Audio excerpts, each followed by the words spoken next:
Hi friends, welcome back to Soumya's cooking channel. ನಾನಿವತ್ತು ಈ ಮಳೆಗಾಲಕ್ಕೆ ಒಂದೊಳ್ಳೆ ರುಚಿಕರವಾದಂತಹ ಹಾಗೂ ಆರೋಗ್ಯಕರವಾದಂತಹ ಟೀ ಮಾಡ್ತಾಯಿದ್ದೀನಿ. ಇದರಲ್ಲಿ ಏನು ವಿಶೇಷ ಅಂತ ಅನ್ಕೋಬೋದು. ನಾನಿಲ್ಲಿ ಒಂದೆರಡು ಪದಾರ್ಥಗಳನ್ನ ಸೇರಿಸ್ತಾ ಇದ್ದೀನಿ. ಅದೇನೇ ಇಲ್ಲಿಗೆ ವಿಶೇಷ ಅಂತ ಹೇಳ್ಬೋದು. ಹೆಲ್ತ್ಗೂ ಕೂಡ ತುಂಬಾ ಒಳ್ಳೆಯದು. ಸೊ ಈಗ ನಾನು ಒಂದು ಪಾತ್ರೆ ಇಟ್ಕೊಂಡಿದ್ದೀನಿ. ಅದಕ್ಕೆ ಒಂದು ಅರ್ಧ ಗ್ಲಾಸಷ್ಟು ನೀರು ಸೇರಿಸ್ಕೊಂಡೆ. ಒಂದು ಏಲಕ್ಕಿ ಕಾಯಿನ ಜಜ್ಜಿ ಪೌಡರ್ ಮಾಡಿ ಇದಕ್ಕೆ ಹಾಕೋತಾ ಇದ್ದೀನಿ. ಹಾಗೆ ಒಂದು ಸ್ವಲ್ಪ ಶುಂಠಿನ ಅದನ್ನು ಕೂಡ ಕುಟ್ಟಿ ಅದನ್ನು ಇದಕ್ಕೆ ಜಜ್ಜಿಬಿಟ್ಟು ಹಾಕೋತಾ ಇದ್ದೀನಿ. ಹಾಗೆ ದೊಡ್ಡ ಸ್ಪೂನಲ್ಲಿ ಅರ್ಧ ಸ್ಪೂನಷ್ಟು ಟೀ ಪೌಡರು, ನೀವು ಯಾವ ಟೀ ಪೌಡರ್ ಯೂಸ್ ಮಾಡ್ತೀರೋ ಅದನ್ನೇ ಹಾಕ್ಕೊಂಡ್ರೆ ಆಯಿತು. ಇದಕ್ಕೆ ನಾನು ಶುಗರ್ ಯೂಸ್ ಮಾಡ್ಕೋತಾ ಇದ್ದೀನಿ, ಸಕ್ಕರೆ, ಅಥವಾ ನೀವು ಬೆಲ್ಲ ಯೂಸ್ ಮಾಡೋರಾದರೂ ಕೂಡ ನೀವು ಮಾಡ್ಕೋಬೋದು. ಇಲ್ಲಿ ಒಂದು ಸ್ಪೂನಷ್ಟು ಸಕ್ಕರೆ ಹಾಕ್ಕೊಂಡು ಎಲ್ಲವನ್ನು ಹಾಕಿ ನೀಟಾಗಿ 5 ನಿಮಿಷಗಳ ಕಾಲ ನಾವು ಚೆನ್ನಾಗಿ ಕುದಿಸ್ಕೋಬೇಕು. ಈ ಥರ ಕುದಿಯೋದ್ರಿಂದ ಅದು ಚೆನ್ನಾಗಿ ಬೆಂದು ರಸ ಬಿಡುತ್ತೆ. ಆನಂತರ ನಾವು ಹಾಲನ್ನ ಸೇರಿಸ್ಕೋಬೋದು. ಟೀ ಪೌಡರು ಬೇಗ ಬೇಯೋದಿಲ್ಲ. ನಾವು ಹಾಲು ಜೊತೆಲೆ ಹಾಕ್ಬಿಟ್ರೆ ಏನಾಗುತ್ತೆ, ಅದು ಬೇಗ ಬೇಯದೆ ಒಂಥರ ಅದು ಟೀ ಕುಡಿಯೋದಕ್ಕೆ ಒಂಥರ ಇಷ್ಟ ಆಗೋದಿಲ್ಲ, ಆ ಥರ ಆಗಿಬಿಡುತ್ತೆ.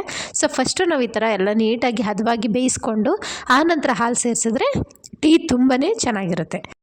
ಏಲಕ್ಕಿ ಕಾಯಿ ಹಾಕೋದ್ರಿಂದ ನಮ್ಮ ಆರೋಗ್ಯಕ್ಕೆ ತುಂಬಾ ಒಳ್ಳೆಯದು. ಯಾಕೆ ಅಂದರೆ ಹೊಟ್ಟೆಲಿ ಯಾವುದೇ ಸಮಸ್ಯೆಗಳಿದ್ರೂ ಒಂದು ಏಲಕ್ಕಿ ಕಾಯಿ ತಿನ್ನೋದ್ರಿಂದ ಬೇಗ ಪರಿಹಾರ ಆಗುತ್ತೆ. ಅಂದರೆ ಈಗ ನಾವು ಔಟ್ಸೈಡ್ ಏನಾದರೂ ಊಟ ತಿಂದು ಬರ್ಬೋದು, ಇಲ್ಲ ಬೇರೆ ಕಡೆ ಎಲ್ಲಾದರೂ ಊಟ ಔಟ್ಸೈಡ್ ಎಲ್ಲಾದರೂ ಸರಿ, ನಾವು ಏನೋ ಒಂದು ಫುಡ್ ಪಾಯ್ಸನ್ ಥರ ಆದ್ರೂ ಈ ಏಲಕ್ಕಿ ಕಾಯಿ ತಿನ್ನೋದ್ರಿಂದ ತುಂಬ ಬೇಗ ಪರಿಹಾರ ಆಗುತ್ತೆ. ಸೊ ಈಗ ಶುಂಠಿ ಹಾಕೋದ್ರಿಂದನೂ ಅಷ್ಟೇ. ಶುಂಠಿ ಹಾಕೋದ್ರಿಂದ ಜೀರ್ಣಕ್ರಿಯೆ ತುಂಬ ಚೆನ್ನಾಗಿ ಆಗುತ್ತೆ. ಅದಕ್ಕಾಗಿ ನಾವು ಶುಂಠಿ ಮತ್ತು ಏಲಕ್ಕಿ ಕಾಯಿ ಎರಡೂ ಬಳಸಿ ಮಾಡೋದ್ರಿಂದ ಟೇಸ್ಟು ತುಂಬ ರುಚಿಯಾಗಿರುತ್ತೆ. ಹಾಗೆ ನಮ್ಮ ಆರೋಗ್ಯಕ್ಕೂ ಕೂಡ ತುಂಬಾ ಒಳ್ಳೆಯದು.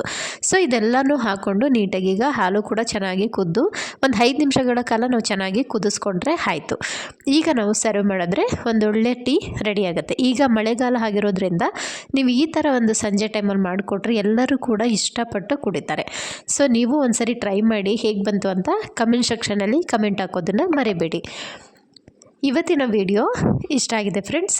ನೆಕ್ಸ್ಟ್ ವಿಡಿಯೋದಲ್ಲಿ ಮತ್ತೆ ಸಿಗ್ತೀನಿ. ಹಾಗೆ ಯಾರೆಲ್ಲ ನಮ್ಮ ಚಾನಲ್ನ ಹೊಸದಾಗಿ ನೋಡ್ತಾ ಇದ್ದೀರೋ ಪ್ಲೀಸ್ ಸಪೋರ್ಟ್ ಮಾಡಿ. ಪಕ್ಕದಲ್ಲಿರುವಂತಹ ಬೆಲ್ ಐಕಾನ್ ಒತ್ತೋದನ್ನು ಮರಿಬೇಡಿ. ಮತ್ತಷ್ಟು ಇನ್ನಷ್ಟು ಹೆಲ್ತಿ ರೆಸಿಪಿ ಜೊತೆ ಸಿಗ್ತಾನೆ ಇರೋಣ. Take care all.